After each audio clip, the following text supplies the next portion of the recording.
네, 오늘 보니까 기사가 대부분 트럼프 대통령 취임 100일 성적표 기사예요. 네, 네. 그리고 100일에 무슨 얘기를 할까? 네. 그거에 이제 귀추가 주목이 되고 있는 것 같습니다. 여기에다가 100일 동안 그 성과에 대해서 분석을 하잖아요. 네, 그런데 지금 뭐 허니문이 아니라 뭐 헬, 지옥이었다. 뭐 이런 평가 나오고 있는 상황이고. 그러고 있는데 네. 트위터에는 자기보다 잘한 대통령 없었다 이런 거 트위트 자기가 직접 쓰시고 그다음에 언론사는 네. 뉴스가 잘못돼 있었던데 이제는 여론조사도 잘못해서 페이크로 한다, 네. 가짜로 한다 네. 이러면서 직접 말씀을 너무 자유롭게 하고 계신 것 같습니다.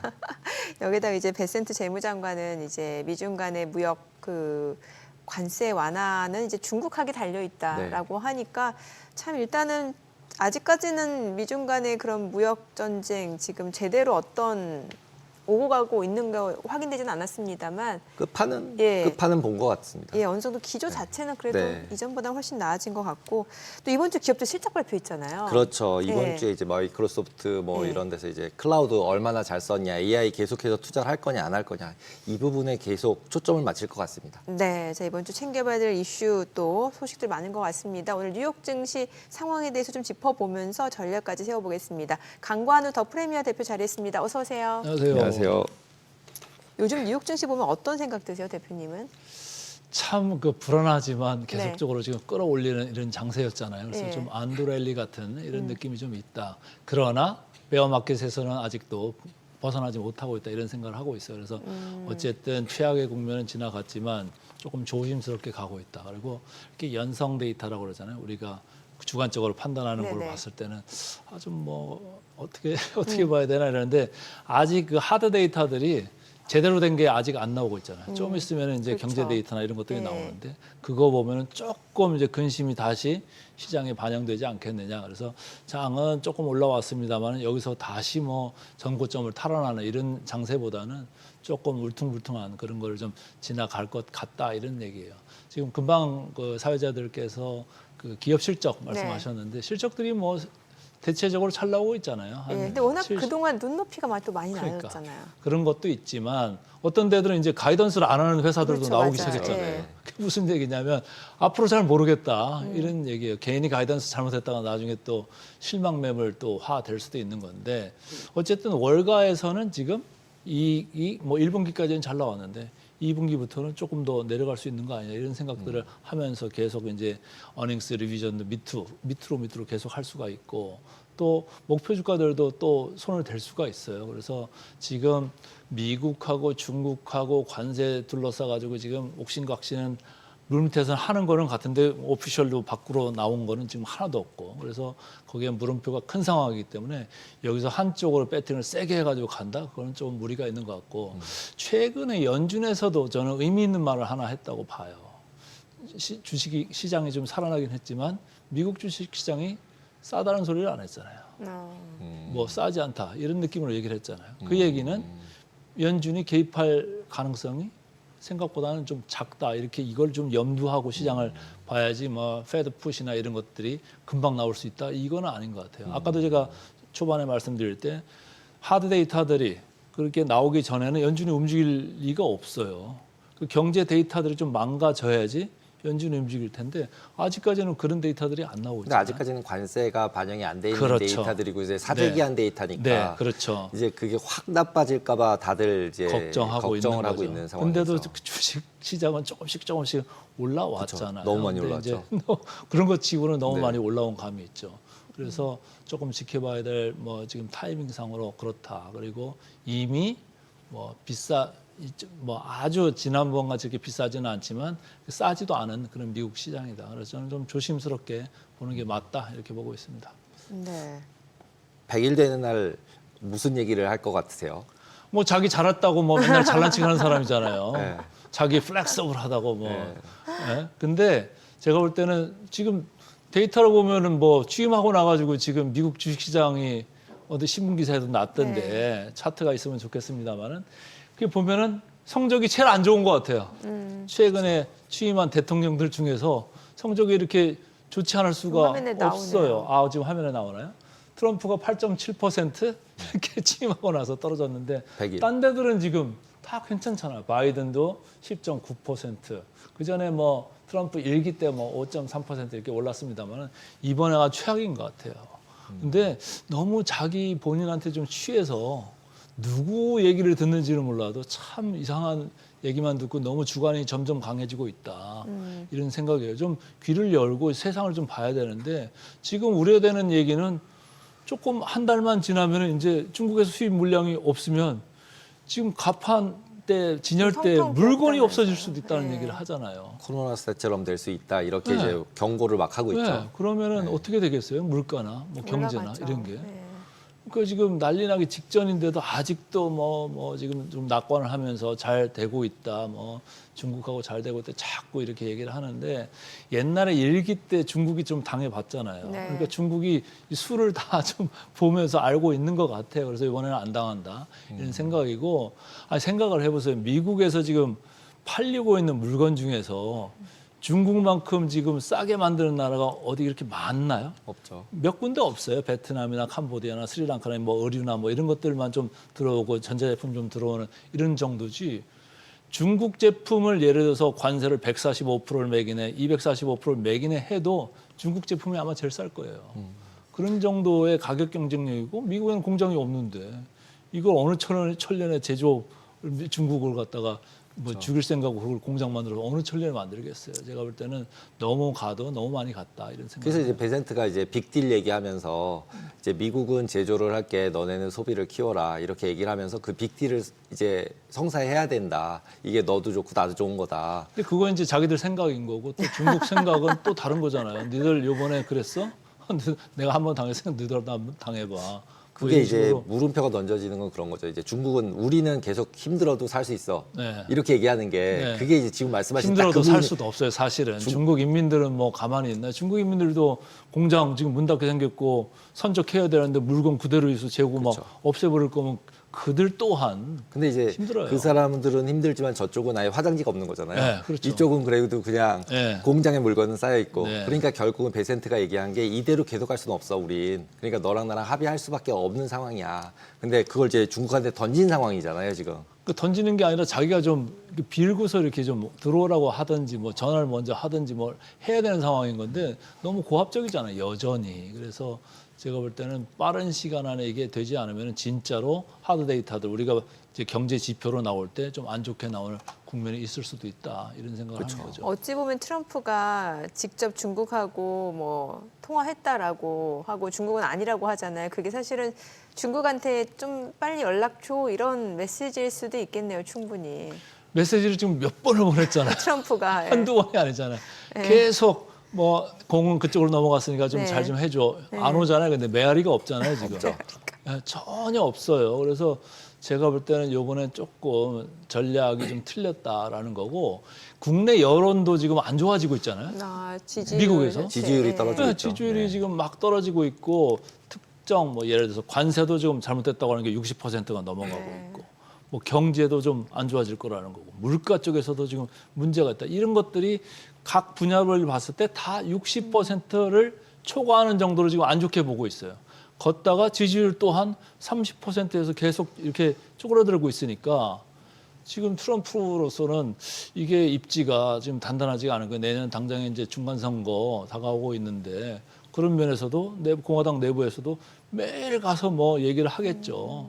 하는데 이 사람도 이제 내뱉은 말이 있으니까 명분이 좀 있어야 되는데 뭔가 좀 중국에서 받아주는 척이라도 좀 하면은 어떻게 좀 해보겠는데 지금 아무것도 안 하고 있으니까 가서 무릎 꿇자니 좀 그렇고 안 꿇자니 그렇고 지금 그런 국면인 것 같아요. 그나마 다행히 미국 국채 수익률이 조금 10년물 기준으로 많이 조금 내려왔죠. 진정이 4.2 정도로 됐고 내려왔죠. 해서 그나마 면은 조금은 살아났는데 이게 만약에 지난번에 올라가듯이 뭐 4.5, 4.6 가는 식으로 막 이렇게 갔다고 치면은 진짜 면이 상했겠죠. 근데 그 바람에 이제 베센트 장관이 키를 좀 네, 쥐는 그나마 이제 쥐었죠. 이쪽 강경론자에서 이제 시장론자 네. 쪽의 말을 이제 듣기 시작을 한 건데 저는 더 들어야 된다고 봐요.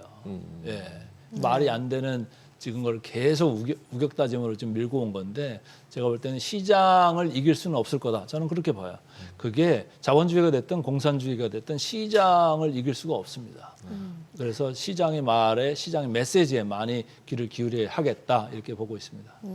그러다 보니까 지금 좀 전에 저희 화면에 나왔습니다만 그 미국 트럼프 대통령 지지율 현황에 대해서 뭐 워싱턴 포스트라든지 CNN 사실 뭐 이 두 언론이 트럼프 대통령한테 그렇게 우호적이진 않잖아요. 원래부터가. 예, 특히나 워싱턴 포스트. 네. 그러니까 트럼프 입장에서 믿고 싶지 않을 것 같긴 한데. 예. 그러니까 다 페이크라고 그러는 거 아니에요. 네. 자기한테 네. 불리하면 다 페이크예요. 근데 워싱턴 포스트만 그러고 뭐 CNN만 그렇나요? 전 세계 대통령들도 다 그렇게 얘기하고 있고 네. 내부에서도 그렇게 얘기하잖아요. 민주당도 다 그렇게 얘기하고 공화당 일부에서도 그렇게 이야기를 하고 있을 거고 말이죠. 그래서 그런 거를 너무 부정하는 게 좋지 않다. 시장의 얘기를 기울이지 않으면은 이게 산으로 가버릴 가능성이 진짜 있는 거예요. 그거를 사실은 시장은 조금 이제 두려워하고 있는 건데 그러니까 아까 제가 말씀드릴 때 네. 이게 조정장이 아니고 약세장에 이미 들어와 있다라는 거예요. 예를 들면은 미국에서 우리 뭐 현대자동차 잘 팔린다고 하지 않습니까? 네. 1분기 실적도 되게 좋았잖아요. 네. 네. 근데 2분기에 들어오면 안 좋아질 거라고 생각하면서 주가가 아주 박살이 한번 밀렸잖아요. 그런 이유는 미국에서 미국 시장에서 생산하는 자동차의 생산 대수가 관세 이런 거의 영향으로 앞으로 한 9% 정도 줄 거다 이런 얘기를 하잖아요. 그 GDP가 줄 수도 있는 얘기가 쭉 나오는 거예요. 그러니까 이런 거 아주 단적인 예지만은 이 트럼프가 이런 시장에서 지금 어떻게 다이내믹스가 변화가고 있는가를 정확하게 들어야 돼요. 들으면은 아니 그렇게 줄면은 어떻게? 그리고 가격은 또 올라가고 그럼 진짜 스태그플레이션 가능성이 있는 거잖아요. 그런 위험에 대해서 좀 알아야 되는데 경제를 좀 전공을 안 한 것도 있지만은 좀 또 공부를 해야 될 것 같아요. 그래도 사업을 하셨어서 제일 잘 알지 않을까요? 그 사람은 뭐 특히 부동산만 이자율. 했으니까 금리만 생각하는 그쵸. 거고 금리만 무조건 낮추면은 나 부동산에서 건물 비싸게 팔 수 있으니까 그쵸. 자기한테는 네. 좀 네. 금리는 좀 알겠죠. 그걸 알겠죠. 근데 금리를 잘 알면 나머지 경제도 솔직히 아니 금리만 아는 것 같아요. 금리만 아는 것 같아요. 아. 전체적인 다이내믹스나 국제 경제학 특히 이쪽은 되게 모르는 것 같아요. 그래도 베센트가 옆에서 이렇게 잘 얘기를 해주고 그 있지 사람들은 않을까요? 채권쟁이잖아요. 채권만 많이 하는. 그분도 금리만 많이 하는 분이에요. 자본시장이라는 게 채권도 있고 주식도 있고 외환도 있잖아요. 그러니까 한쪽에 좀 가서 이제 그것만 많이 보는 분인 것 같고 지난번에도 말씀드렸습니다만 트럼프 일가가 그런 건지는 몰라도 나오는 신문지상의 보도 같은 거 보면은 자기 재산의 60%가 미국 국채 이쪽에 가 있는 거 아니냐 이런 얘기가 있었잖아요. 그래서 금리를 좀 많이 보는 경향이 있는데 세상은 금리뿐만이 아니고 전체적으로 뭐 미국 달러, 환율 그런 것도 많이 봐야 되고 주식시장 돌아가는 것도 상당히 많이 봐야 된다. 왜? 미국에 지금 401k 가지고 사는 사람들이 다 하고 50% 이상의 주식에 지금 들어가 있잖아요. 그래서 근데 여기가 주가가 이렇게 100일밖에 안 되는데 이렇게 막 10% 남짓 빠져가지고 있는데 누가 좋아라 하겠습니까? 당연히 나중에 중간선거 가면 저는 필패일 거라고 보고 그거에 위기의식을 느끼고 있다면 당연히 현실을 감안해서 빨리빨리 좀 현실화를 하면서 조금 이 관세를 급격하게 하향 조정해야 되는 거 아니냐 이런 생각을 하는 거죠. 그러면 화양할 거라고 기대하고 계신 거네요. 저는 이제 맥스 최악을 다 그 사람이 맞다. 걸어놨기 때문에 그거보다는 내려오죠. 근데 얼마나 하향할 거냐가 문제겠죠. 예를 들어서 저는 사실은 기본 관세 그냥 10% 정도만 했으면 좋겠어요. 근데 그게 아니고 25%다, 뭐 30%다. 이건 좀 저는 과다하게 보는 거예요. 왜? 아니 20% 30% 한다고 미국에서 만들 수 있냐고요. 못 만들잖아요, 그죠? 근데 그렇게 해주면은 그걸 누가 내나요? 부담을? 그 관세에 대한 부담을 누가 할까요? 소비자들이 소비자가 부담하는 거예요. 네. 근데 또 소득세는 깎아준대. 이게 뭐예요? 한쪽에서는 부담하고 조삼모사죠. 한쪽에서는 원래. 감세해주고. 감세해주고. 네. 감세해주고. 무슨 쓸데없는 혼란이냐 이거죠. 그러니까 제가 볼 땐 빨리 정상화를 시키는 쪽으로 가는 게 맞다 이렇게 보는 거죠. 네, 그러면 이제 우리나라랑 미국이랑 지금 이제 협상을 하고 있는데 거기에 이제 환율 얘기를 안 했었는데 환율 얘기가 들어왔잖아요. 그래서 이 환율 얘기가 들어온 거는 되게 크게 봐야 될 것 같은데 별로 그렇게 뉴스에서 크게 다루고 있지는 않은 것 같아요. 환율이 조금 저희가 항상 그 문제시 됐었잖아요. 그렇죠. 항상 우리가 그 항상 우리 조작국이었는데 관찰국으로 관찰 대상국 이렇게 해가지고 그게 이제 환율 보고서가 매년 이제 4월하고 10월 1년에 2번씩 이렇게 나오는데 이제 보면은 항상 보면은 우리나라, 일본, 중국, 대만, 싱가포르, 베트남, 독일 지난번에도 7개국이 이렇게 관찰 대상국으로 들어갔잖아요. 그 보면은 환율이 계속적으로 우리나라도 보면 지금 보세요. 지난 10년간 우리나라 환율 보면 매년 한 2, 3%씩 계속 절하가 돼요. 절하가 된다는 얘기는 환율이 올라간다는 얘기잖아요. 네. 지금 1440선까지 와 있잖아요. 근데 그렇게 하면은 미국에서 뭐 통상 압력이나 이런 게 와도 환율 절하로 어쨌든 조금씩 피해 가면서 중국이 대표적으로 그렇게 했잖아요. 네. 지난 트럼프 일기에. 그래서 우리나라도 따라가는 면이 좀 있다. 우리나라도 위안에 좀 많이 연동돼 가지고 가는 경향이 좀 있잖아요. 그래서 그런 걸로 이제 해왔는데 미국에서 이번에는 이제 그걸 개별 이슈로 해가지고 개별 협상하자 이렇게 하는 거잖아요. 그러니까 그걸 가지고 한번 뒤틀을 가능성이 좀 있겠다 이런. 근데 일본은 안 하고 우리만 해가지고 왜 그럴까 이런 생각이 들어가지고. 일본은 지금 네. 앵화가 네. 지금 많이 그래도 강세로 강세가 가고 있잖아요. 갔으니까. 먼저 그냥 가버리고 있잖아요. 그리고 일본은 지금 금리 사이클이 인상 사이클이잖아요. 뭐 지금 지난번에 안 했습니다만 곧 이제 한다는 얘기가 나오잖아요. 그래서 그런 반면에 우리는 한은에서 계속적으로 기준금리 인하를 하고 하는데 경제는 안 좋아지지만 지금 또 GDP 경제 성장률이 금년에 1% 언더로 내려간다 이런 얘기가 있으니까 한은 입장에서는 해야 될 가능성이 크다라고 생각은 한쪽에서는 하면서도 환율에 있어서 미국하고 우리나라 금리 차 이것도 또 걱정이 되잖아요. 혹시라도 금리를 내려버리면 더 절하가 돼버릴까. 그러면 또 미국한테 야 니들 또 환율 조작하는 거 아니냐 뭐 이런 또 오해를 받을 수도 있고 또 그걸 안 하자니 경제가 또 지금 문제인 것 같고 그래서 여러 가지가 겹쳐 있는데 제가 볼 때는 그 환율은 우리는 이 금리 인하 그걸 떠나가지고 이미 달러 인덱스가 110까지 갔던 달러 인덱스가 지금 99까지, 98까지 최근에 왔다 갔다 했잖아요. 네. 그럼 위에서 11%, 12% 내려왔는데 우리 환율 위에서 얼마나 내려왔습니까? 지금 1470, 80 있다가 겨우 1420선 갔다가 다시 1440이에요. 그렇죠. 근데 그걸로만 보면은 사실은 1350에 가 있어야 돼요.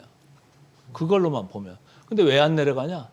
중국에서 7.3 위로 자꾸 올리려고 절하 느낌이 있고 지금 관세 이 협상이 끝나지 않았잖아요. 근데 이게 어떻게 될지를 모르니까 그거에 대해서 좀 주의를 좀 기울이는 거 아니겠냐. 환율 시장에서도. 근데 저는 금년 이 협상이 이번에 이제 마무리가 뭐 7월이 됐든 8월이 됐든 마무리가 되고 금년 하반기 되면 저는 오히려 우리나라 원화 환율은 1,350원대에 가도 괜찮겠다 이런 생각이 해요. 그래서 1,400은 무조건 하향 돌파할 가능성이 크다. 그런 점에서는 아까 우리 질문하신 환율 조작국 이런 거하고는 전혀 상관없고 관찰 대상국에서도 빠질 가능성도 있는 거죠. 왜냐하면 우리 환율이 절상이 돼버리면은 거기에서 우리는 자유로울 수 있다.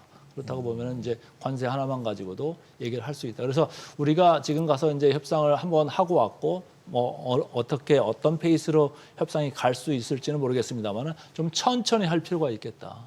이걸 급하게 해버리면 여기서 니도 환율 만지고 있잖아 이런 얘기도 들을 수가 있고 한데 이걸 좀 천천히 만지면은 그 가운데 시장에서 환율이 조금 밑으로 가다 보면 1,400이나 1,400 언저리 밑으로 돌파를 해버리면은 거기에서 관찰 대상국에서 오히 시장이 빠질 수도 있겠다 이런 생각도 하는 거죠.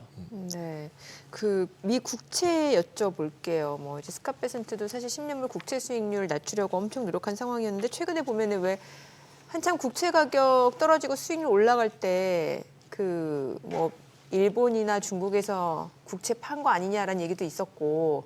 지금 상황은 어때? 지금 그래도 좀 수익률 자체는 좀 떨어지고 있는 상황에서 그러니까 국채 가격이 좀 올라간 상황이잖아요. 그러니까 결국은 박스권 아니겠나 이런 생각을 저는 개인적으로 하고 있어요. 4.0에서 4.5. 근데 네. 지난번 같이 이렇게 스파이크 되는 그런 현상은 좀 없을 거는 네. 같다. 그래서 조금 그 최악의 상황은 지났지만 그렇다고 무턱대고 막 내려가는 그런 거는 아닌 것 같아요. 왜? 최근 뭐 한두 달 사이에 미국에 대한 신뢰가 그런 게 많이 조금 흔들렸잖아요. 그렇죠. 이게 예. 근데 진짜 신뢰 문제인가요? 아니면 인플레이션 문제인가요? 신뢰 문제로 다 겹쳤겠죠, 복합적으로. 근데 저는 이런 거죠. 사람들이 미국은 튼튼한 나라야. 미국으로 돈 많이 들어가고 있으니까 저기는 망하지 않아. 이런 생각을 아주 굳건히 하고 있다가 어느 순간 딱 보니까 보니까 이게 이자를 낳고 또 이자가 더 점점 커지는 이런 구조였네. 이런 걸 이제 알게 된 거잖아요. 그리고 이게 지금 뭐 달러 기축통화 이런 시스템이 단박에 이렇게 무너질 것 같지는 않지만 여기가 무작정 강세로 갈 수 있는 나라가 아니구나 라는 걸 이제 알게 된 거잖아요. 그러면서 전부 다 안전통화로 이제 치부되는 뭐 앵화나 스위스 프랑이나 이쪽으로 이제 일부 가고 또 중국에서 국채 이렇게 하면서 야 우리 이쪽에서도 좀 딴 데로 금이나 뭐 이런 걸 갈 수도 있는 거고 아니면 헤지펀드들이 좀 얻어 터진 거로 뭐 이렇게 깔 수도 있는 거고 그래서 여러 가지 요인이 복합돼 있다 이런 생각을 해요. 그래서 거기서 이제 흔들려 버린 건데 미국 국채 수익률은 아무래도 경기가 나빠지는 면에서는 슬슬슬슬 내려올 수가 있는 거고 인플레이션을 생각하면 더 올라갈 요인이 있는 거고 그러니까 페드한테 자꾸 금리 인하를 하라고 그러는데 야 데이터 좀 보고 하자 이런 거잖아요. 우리가 그냥 주관적으로 볼 때는 아이고 경기가 나빠질 거는 같은데 근데 또 금리도 저기 인플레이션도 있을 것 같잖아요. 그러니까 그들로서는 확실한 의사결정을 하기 전에 뭔가 나한테 내가 그 데이터를 좀 보면서 하고 싶은데 시간이 필요하잖아요. 아직까지는. 그러니까 연준으로서는 지금 움직이지 못하는 그런 타이밍에 들어와 있다. 이렇게 보니까 국제 수익률도 이리 가지도 못하고 저리 가지도 못하고 그냥 4.2 근처에서 왔다 갔다 하는 이런 모습. 그러니까 달러화도 지난번에 다시 98 찍고 달러화 지수도 올라가려고 하다가 다시 여기 서 있잖아요. 그러니까 거기에서는 제가 느끼는 말은 뭐냐면 예전엔 110까지 같은 게 왜 지금 99, 100에서 있느냐 이거야.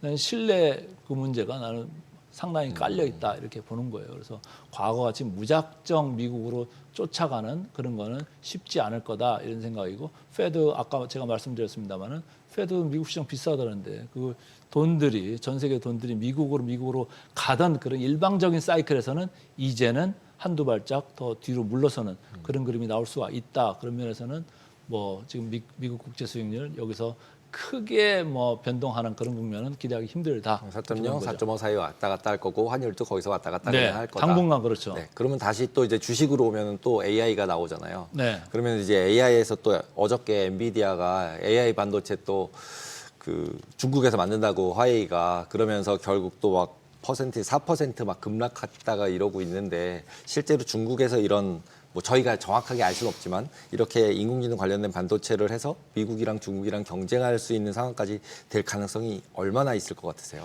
제가 뭐 IT 전문가는 아니지만 근데 엔비디아를 계속 추적 관찰해 온 사람 중에 하나로서 보면은 뭐 기술력은 아직까지는 뭐 엔비디아가 있다고는 이제 여겨지는데 지금 보도되는 바에 따르면은 뭐 엔비디아가 만든 H100보다 더 성능이 좋은 거를 지금 화웨이 쪽에서 개발을 했고 그걸 이제 곧 샘플 공급을 할 수가 있을 거다 이런 얘기를 하는 거잖아요. 근데 이제 블랙웰 수준까지는 아닌 거는 같은데 후퍼 시리즈에서 제일 좋은 게 이제 H100이었으니까 그 정도까지는 많이 따라온 거는 같다. 이제 화웨이 같은 경우는 어떻게 보면 민간 기업이긴 하지만은 중국 정부의 전폭적인 지원을 받는 이런 회사잖아요. 이 회사가 어떻게 보면 중국의 삼성전자 같은 회사잖아요. 안 하는 게 없을 정도로 뭐 전기차도 하고 5G 통신도 하고 뭐 별거 다 하는데 화웨이가 예전에 미국에서 제재받기 전에 네. 진짜 잘 나갈 때 서버랑 전 세계 네. 마켓시에 제일 많을 때는 실제로 중국 내에서 거의 도시 하나가 그러게요. 화웨이였는데 네. 지금도 네. 그 도시는 유지가 되고 있을 네. 거 아니에요. 그럼 네. 내수로만 돌아가고 있을 거고. 네. 근데 이제 기술력은 쫓아올 수는 있는데 네. 그러면 그 생태계에서 그러면 중국 밖에서도 이게 먹힐 수가 있겠느냐 이런 거에 저는 좀 중점을 좀 두고 봐야 될 필요가 있겠다. 근데 중국 안에서는 뭐 자기들 폐쇄적으로 해가지고 이걸 쓰고 야 이거 많이 쓰자 우리 내수에 이걸 견뎌야 돼 그리고 우리 기술진보는 화웨이 거 칩을 몰아줘가지고 가보자 이런 얘기를 할 수는 있어도 그러면 중국 밖으로 수출이나 아니면 나올 수가 있느냐? 그거는 또 다른 얘기 같아요. 딴 데에서 지금 생태계가 뭐 일단 엔비디아의 쿠다 생태계 지금 그 개발자들이나 이런 데들이 다 몰려가 있잖아요. 중국은 또 다른 생소한 분야거든요. 그걸 그대로 가져와서 쓸지 안 쓸지는 모르겠습니다만 좀 다른다고 보면은 뭐 그쪽으로 갈 이유가 좀 적을 거다. 근데 이제 시장에서 우려하는 거는 엔비디아가 중국에 수출을 이만큼 했었는데 그렇죠. 이게 이제 없어지니까. 예, 그렇죠. 예. 직접 수출 물량이 한 뭐 15% 내외 되는 거고 간접적인 것까지 포함하면 한 30-40%는 된다고 보는 거니까 엔비디아한테는 이거 비싸게 팔고 있었는데 많이 팔고 있었는데 양도 줄고 야, 이 경쟁이 들어온다 그러면 이쪽에서 또 견제 들어오면 가격 또한 문제가 될 수 있는 거잖아요. 그래서 그런 것 때문에 간밤에도 이제 4% 장중에 이렇게 밀렸다가 2% 하락으로 이제 끝난 건데 그런 면에서 좀 안 좋은 거죠. 좀 안 좋은 건데 엔비디아는 그렇지만은 밸류에이션 쪽으로 봤을 때는 과거에 피크였을 때 35 근처에 있던 선행 PER 이런 것들이 지금은 20 중반대에 들어와 있기 때문에 이것 또한 저점으로 가면 다시 저점 매수, 위로 가면 다시 차익 매물 이런 식으로 조금 당분간 화해의 칩이 과연 H백을 능가하고 그 다음 기술 개발이나 이런 거에 있어서도 엔비디아에 버금가는 걸 만들 수 있을 거냐 그걸 확인할 때까지는 계속 이 좁은 박스권에서 있지 않겠느냐 이런 걸 그러면 생각하는 환율도 거죠. 박스, 이자율도 박스, 주식도 박스. 왜 뚫고 올라가려면 뭔가 그로스가 좀 있어야 되는데 일단 자기들이 이쪽에서 돈을 다 벌어냈잖아요. 근데 이거 화해의 칩 나오기 이전에도 이미 성장률이 꺾인다라는 걸로 주가가 밀렸던 거잖아요. 성장률이 꺾인다는 건 성장을 안 한다는 얘기는 아니죠. 전년에 예를 들어 250% 했다. 그럼 성장률이 꺾인다는 얘기는 250%보다 낮게 가면 성장률이 꺾였다고 그러는 거잖아요. 그러면 100%를 성장을 한다고 해도 성장률이 꺾인 거예요. 100% 하다가 50% 해도 성장률을 꺾인 거라고요. 그게 무슨 함의를 가지고 있냐면 우리가 회사를 기업 가치를 볼 때, 밸류에이션을 볼 때 성장률을 우리가 이렇게 쳐다볼 거냐, 좀 내려서 쳐다볼 거냐, 더 내려서 쳐다볼 거냐에 따라 가지고 기업 가치가 엄청나게 바뀌거든요. 그런 거에서 미국 월스트리트나 전 세계 보는 사람들은 250% 성장할 때 엔비디아가 아니구나. 지금은 20, 30% 언더도 갈 수 있겠다. 이런 우려가 들어오니까 이렇게 바라보던 기업 가치의 밸류에이션들이 이렇게 내려오는 거예요. 그러니까 주가도 내려왔고 더 올라가기가 쉽지는 않은 그런 국면에 처박힐 수밖에 없다 이런 거죠. 테슬라 좀 여쭤볼게요. 지금 올해 들어서 이제 우리 개인 투자자분들이 테슬라 순매수한 규모가 한 하나 기준으로 4조 원이 넘어섰는데 이게 어느 정도냐면 지난해 연간 그 개인 투자자가 순매수한 규모로 봤을 때 3배 가까이 늘어난 거예요. 그러니까 지난해 연간 개인 투자자가 매수한 규모보다 올해 지금 4월까지죠. 매수한 규모가 지금 3배 가까이 좀 늘어난 셈이니까 그러니까 떨어지길 기다렸던 투자자분들이 많았던 거예요. 지난해 사고 싶어도 너무 비싼다는 생각 때문에 못 사다가 막 떨어지니까 이제 기회다 싶어갖고 이제 많이들 사신 거예요. $200 근처에서. 근데 지금 여전히 뭐 좀 부정적인 시각이라는 회의적인 시각도 꽤 있는 것 같은데 어떻게 보세요? 기대감만 살아 있고 기대감. 실체를 보면은 저는 이거 진짜 이걸 이렇게 사야 되나 이런 생각을 하는 거예요. 왜냐하면은 지금 데이터 나오는 거 다 보셨잖아요. 매출 현찮고 이익은 70% 줄고 네. 70%씩 준다니까요. 성장하는 게 아니고 줄어요. 과거에 이거 뭐 한참 전에 지금 생산 판매량에 할 때 이익 안 나오는 정도로 지금 안 나오는 거예요. 네? 그리고 중국에서도 줄어, 유럽에서도 줄어.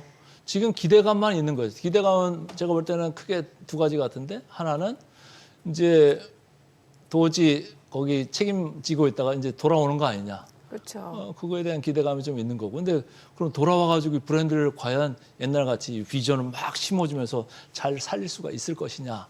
그 살릴 수가 있는 부분에 대한 기대감은 그쪽 부분이야. 사이버 캡, 로보택시. 로보택시. 뭐 이건데 지금 일단은 웨이모가 꽉 잡고 있는 이 시장에 이제 그가 들어보는 건데 그게 얼마나 될지는 또 봐야 되잖아요.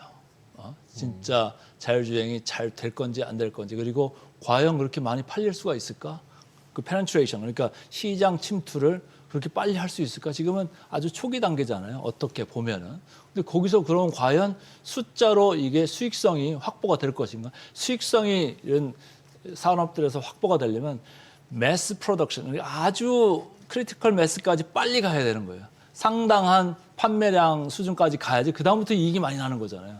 근데 상당한 판매량 그 수준까지 빨리 가지 못하면 계속 수익성이 안 좋을 수밖에 없어요. 새로운 걸 해야죠. 휴머노이드도 팔고. 휴머노이드 뭐 이제 해야 해야 되겠죠. 네. 네. 그래서 기대감이 있는데 그거를 진짜로 우리가 느낄 수 있을 정도로 수익성이 좋아질 때까지는 또 기다려야 될 거다.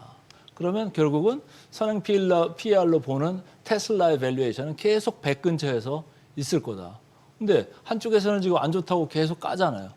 목표 주가를 계속 네. 까내리고 있고 한쪽에서는 기대감으로 서학개미들이 돈을 계속 넣고 있는데 이제 레버리지로 사세요. 이제 그러니까 테슬라 레버리지로 사고 그러니까 있습니다. ETF 샀다가 없어지는 ETF도 있잖아요. 뭐 있을 수 있죠. 3배, 3배짜리가 세 배수. 3배짜리가 30% 빠지면 없어지죠. 네, 없어지는 거. 지난번 같은 이렇게 네, 네. 가면은 그냥 없어지는 거예요. 그래서 그런 위험이 도사리고 있음에도 불구하고 뭐 들어가는데 서학개미들이 나이들이 우리가 생각하는 나이보다 좀 낮다는 이제 신문 보도들이 있잖아요. 20대, 30대 이런 분들이 좀 많아지고 있어요. 근데 20대, 30대 분들은 자금이 그렇게 많지는 않을 것 같은데 그래서 들어오시는 것 같아요. 그래서 그래도 빨리 사줘요. 벌려고 3배수로 막 질르는 거죠. 질러가지고 야, 나 여기서 인생 역전 여기서부터 해가지고 한번 가고 싶다. 잘 되면 좋은데 그게 또 잘 안 되면 거기서부터 20, 30대부터 또 이게 그나마 있는 돈이 없어질 수도 있는 거잖아요. 그래서 제가 볼 때는 너무 욕심을 부릴 필요는 없겠다 이런 생각을 하는 거죠. 아니, 지금 대표님 얘기 들으면은 뉴욕 증시에서 희망을 찾기가 쉽지가 않아 보이는데. 저는 그렇습니다. 저는 아, 그래요? 오히려 미국 증시에 대한 기대를 갖기보다는 우리나라 증시가 저는 훨씬 더 매력적일 거다. 특히 하반기 넘어가면서는 훨씬 더 좋을 거다. 왜 굳이 가서 그걸 하고 있냐? 아까 제가 말씀드렸잖아요. 그 이미 원화 환율. 그럼 가신 분들은 어떻게 해요? 가신 분들 빨리 이익 실현해야죠. 지금 최근에 좀 올라왔잖아요. 아, 근데 테슬라 기준으로 지난 한 달 수익률을 보면은 다른 M7보다 훨씬 좋아요. 그렇죠. 한 15% 올랐죠. 예. 찍고는. 오히려 올랐어요. 한 바닥에서 달 사신 기준으로. 분들은 이미 파셨을 바닥에 거예요. 산 분들은 훨씬 더 많이 올렸고 다른 M7보다는 훨씬 수익률이 좋습니다. 그거 왜 좋아요? 기대감이 막 들어간 거잖아요. 우리나라 또 서학개미가 막 들어가서 이거 많이 올리는 빠져서 것도 많이 있어요. 빠져서 그랬죠. 예, 이제 많이 50 빠져서. 예. 근데 그러니까 지금 환율도 또 다시 1,440선을 올라갔잖아요. 그러니까 8개를 주고 그나마 환율이 1,420에서 그걸 환전하면은 우리나라 원화는 좀 덜 들어올 테니까. 그래서 어쨌든 빨리 환전해서 제가 아까 말씀드릴 때 원화 환율 전 1,400 깨고 내려갈 수도 있다고 저는 보고 있다고 말씀드렸잖아요. 그러면 더 환율 내려가서 환전해가지고 더 작아지기 전에 아니면 미국 시장이 다시 조정받기 전에 거기서 팔고 와서 이쪽 사면 오늘 우리 시장 증권주나 이런 거 오르는 거 보셨어요? 그런 게 최근에 계속 오르는 느낌이 나오잖아요. 그게 왜 그럴까요? 아무래도 시장이 조금 위쪽을 뭔가 근거를 지금 마련을 하고 있다. 저는 그렇게 보고 있는 거예요. 그래서 저는 서학개미 분들은 죄송하지만 빨리 빨리 와야 올라가면 돼요? 차익 실현하고 아, 국장으로 와야 지능순인가 이제 올해는. 예, 국장 중에서도 시장이 활성화될 거다라고 그런 생각들이 많고 뭐 상법 개정안이나 이런 게 더 강화된다고 보고 배당 분리과세 이런 얘기도 지금 나오고 있잖아요. 그런 게 나오고 기업 지배구조 좋아진다고 생각하는 분들이 많아질 거라고 저는 보는데 그런 생각에 기초한다면 저는 미국 시장보다는 한국 시장 봐야 된다는 그런 생각을 많이 하고 있습니다. 오늘 그 코너가 뉴욕 인사이트인데. 아니 왜냐하면은 프로핏 테이킹 그러니까 차익을 잘 실현하는 것도 좋은 전략이죠. 네, 맞아요. 맞습니다. 맞습니다. 맞아요. 지금 네. 네, 차익을 어떻게 실현을 해서 다음에 어디로 가야 되는지. 네. 네. 오늘 내용 잘 들었습니다. 고맙습니다. 네, 감사합니다.